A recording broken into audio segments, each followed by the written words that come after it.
ৰাজ্যখনত প্ৰথমবাৰৰ বাবে মুকুতা উৎপাদন কৰি গৌৰৱ কঢ়িয়াই অনা ৰুলেন হাজৰিকাই প্ৰণয়ন কৰা মুকুতা উৎপাদন প্ৰক্ৰিয়াৰ সন্দৰ্ভত আজি ধিং মহাবিদ্যালয়ত আনুষ্ঠানিকভাৱে গ্ৰন্থ উন্মোচন কৰা হয়। উল্লেখযোগ্য যে অসমৰ শৈক্ষিক ক্ষেত্ৰখনত ধিং মহাবিদ্যালয়ৰ জীৱবিজ্ঞান বিভাগৰ উদ্যোগত প্ৰথমবাৰৰ বাবে মুকুতা উৎপাদন প্ৰক্ৰিয়াৰ সন্দৰ্ভত এক পাঠ্যক্ৰম প্ৰৱৰ্তন কৰি দৃষ্টি আকৰ্ষণ কৰিবলৈ সক্ষম হয়।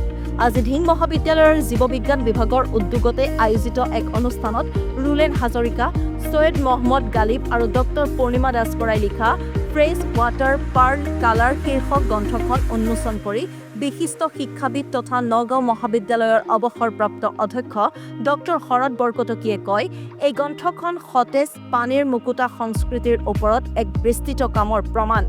মুকুতাই সদায় মানৱ জাতিক যুগে যুগে মুগ্ধ কৰি আহিছে। কালজয়ী আড়ম্বৰ, প্ৰাকৃতিক সৌন্দৰ্য আৰু সাংস্কৃতিক তাৎপৰ্যই প্ৰজন্মৰ পিছত প্ৰজন্মক আকৰ্ষণ কৰি আহিছে। কিন্তু আজি এই গ্ৰন্থ উন্মোচন কৰি কেৱল মুকুতা উদযাপন কৰা নাই।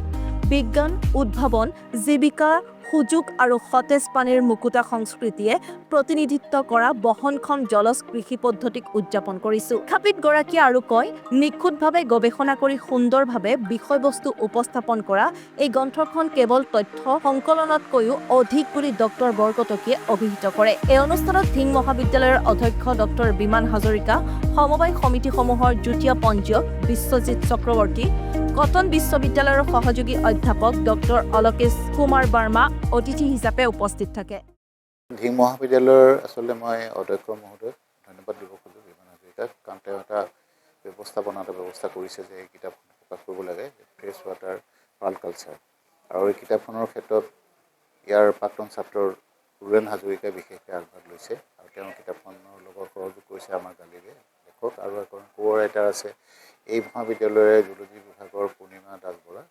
আৰু এই আচলতে মুকুতা বুলি ক'লে আচলতে বহু যুগ মানুহৰ এটা আকৰ্ষণৰ কেন্দ্ৰবিন্দু হৈ পৰিছে। আগতে এইটো সাগৰতহে মুক্তা পায় বুলি ভাবিছিলে, আৰু এতিয়া আমাৰ পুখুৰীটো মাছৰ লগত মুক্তাৰ খেতি কৰিব পৰা হৈছে, আৰু সেইটো কৰি পেলাই আমাৰ এটা সমাজৰ লগত বিজ্ঞানৰ এটা সম্বন্ধ কৰিছে। এইটো খুব ডাঙৰ কথা। আৰু এই গ্ৰন্থখন আজি যি উন্মোচন হৈছে, এইটো কেৱল মুক্তাৰ কাৰণে এখন গ্ৰন্থ উন্মোচন নহয়, এটা উদযাপন কৰিব বুলি মই ভাবিছোঁ যে গ্ৰন্থৰ লগত আমাৰ এটা ব্যৱসায়, অৰ্থনীতি আৰু ছাত্ৰ ছাত্ৰীসকলৰ ইণ্টাৰ্ণশ্বিপ প্ৰগ্ৰেম, তেওঁলোকে পঢ়ি থাকোঁতেই জীৱিকাৰ সন্ধান পাব। এই এনেকুৱা ধৰণৰ কিতাপত যিবোৰ কথা লিখা আছে, আৰু তেওঁলোকে প্ৰেক্টিকেলিও এই কামটো কৰিছে।